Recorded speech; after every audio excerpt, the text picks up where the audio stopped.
Pelajaran mengarang sudah dimulai. Kalian punya waktu 60 menit, ujar Ibu Guru Tati.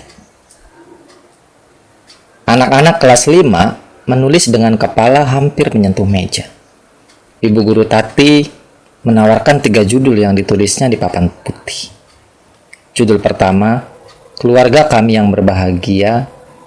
Judul yang kedua, Liburan ke Rumah Nenek. Judul ketiga, Ibu. Ibu Guru Tati memandang anak-anak manis yang menulis dengan kening berkerut. Terdengar gesekan halus pada pena kertas. Anak-anak itu sedang tenggelam ke dalam dunianya, pikir Ibu Guru Tati.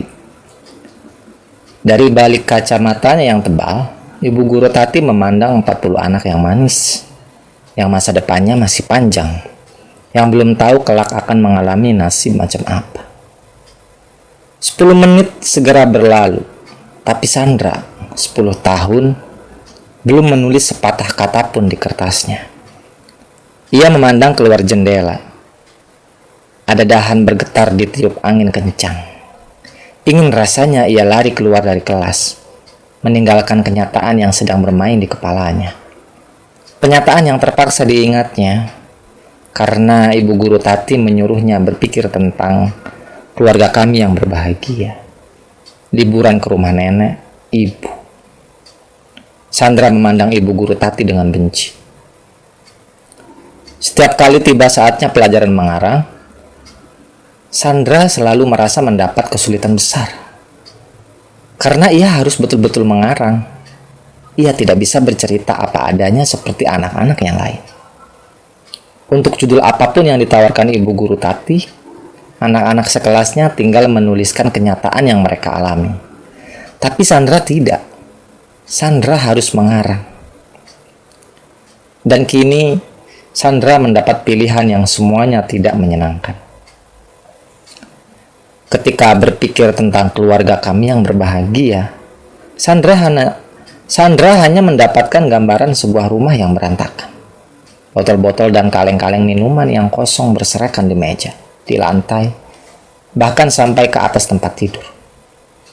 Tumpahan bir berceceran di atas kasur yang spraynya terseret entah kemana.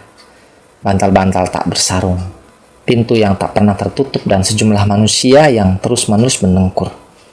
Bahkan ketika Sandra pulang dari sekolah. Lihat belakang, anak jadah. Jangan ganggu tamu mama. Ujar sebuah suara dalam ingatannya yang ingin selalu dilupakannya. 15 menit telah berlalu. Sandra tak mengerti apa yang harus dibayangkannya tentang sebuah keluarga yang berbahagia. Mama, apakah Sandra punya papa? Tentu saja punya, anak setan. Tapi tidak jelas siapa. Dan kalau jelas siapa, belum tentu ia mau jadi papa kamu. Jelas. Belajarlah untuk hidup tanpa seorang papa. Tai kucing dengan papa. Apakah Sandra harus berterus terang? Tidak. Ia harus mengarang. Namun ia tak punya gambaran tentang sesuatu yang pantas ditulisnya. 20 menit berlalu. Ibu Guru Tati mondar-mandir di depan kelas. Sandra mencoba berpikir tentang sesuatu yang mirip dengan liburan ke rumah nenek, dan yang masuk ke dalam benaknya adalah gambar seorang wanita yang sedang berdandan di muka cermin. Seorang wanita dengan wajah penuh kerut yang merias dirinya dengan sapaan warna yang serba tebal. Merah itu sangat tebal pada pipinya. Hitam itu sangat tebal pada alisnya, dan wangi itu sangat memabukkan Sandra. Jangan rewel anak setan, nanti kamu kuajak ke tempatku kerja. Tapi awas ya, kamu tidak usah ceritakan apa yang kamu lihat pada siapa-siapa, ngerti? Awas. Wanita itu sudah tua dan menyebalkan. Sandra tak pernah tahu siapa dia. Ibunya memang memanggilnya Mami. Tapi semua orang didengarnya memanggil dia Mami juga. Apakah anaknya begitu banyak? Ibunya sering menitipkan Sandra pada Mami itu kalau keluar kota berhari-hari entah kemana. Di tempat kerja wanita itu, meskipun gelap, Sandra melihat banyak orang dewasa berpeluk-pelukan sampai lengket. Sandra juga mendengar musik yang keras, tapi Mami itu melarangnya nonton. Anak siapa itu? Marty. Bapaknya? Mana aku tahu. Sampai sekarang, Sandra tidak mengerti mengapa ada sejumlah wanita duduk di ruangan kaca ditonton sejumlah lelaki yang menunjuk-nunjuk mereka. Anak kecil kok dibawa ke sini sih?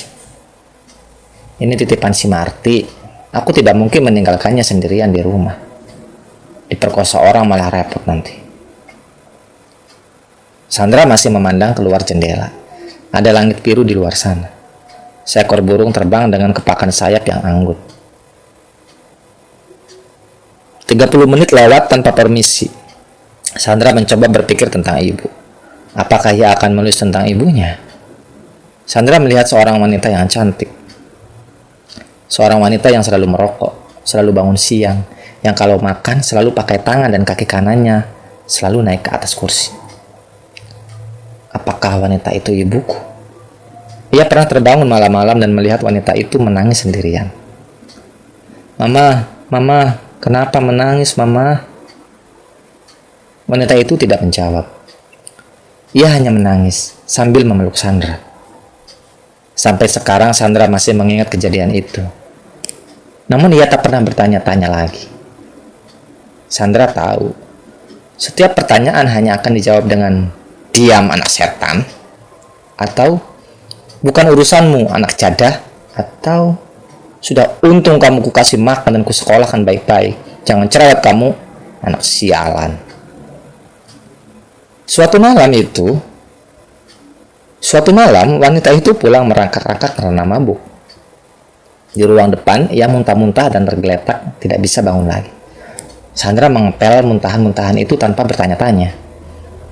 Wanita yang dikenalnya sebagai ibunya itu sudah biasa pulang dalam keadaan mabuk. Mama kerja apa sih? Sandra tak pernah lupa betapa banyaknya kata-kata makian dalam sebuah bahasa yang bisa dilontarkan padanya karena pertanyaan seperti itu.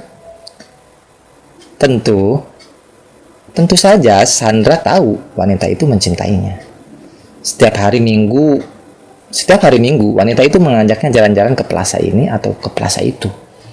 Di sana Sandra bisa mendapat boneka, baju, es krim, kentang goreng, dan ayam goreng. Dan setiap kali makan, wanita itu selalu menatapnya dengan penuh cinta dan seperti tidak puas-puasnya.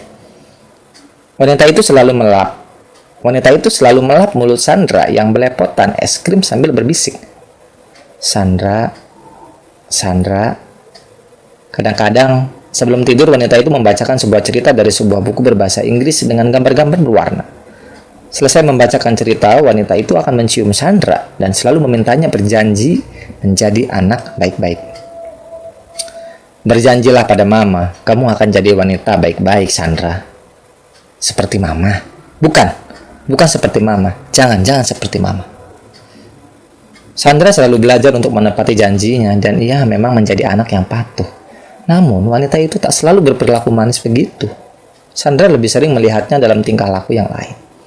Maka berkelebatan di benak Sandra, bibir merah yang terus-menerus mengeluarkan asap, mulut yang selalu berbau minuman keras, mata yang kuyu, wajah yang pucat, dan pagar.